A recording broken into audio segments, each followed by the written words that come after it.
I'm showing you how to make yum woonsen. It's a spicy glass noodle salad with seafood. It's my favorite. Oh, and I've nailed it. So now I'm going to show you how to make it. This is what you need: tomatoes de-seeded, chillies, onion chopped up, celery leaves and lime. You'll also need seafood of your choice. I'm going to chop that up and clean it out.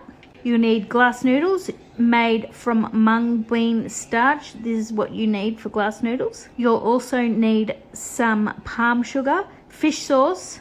Now I'm going to soak my noodles in cold water for 20 minutes. Now to make the sauce. I'll put the amounts in the comments below. Add your fish sauce and palm sugar.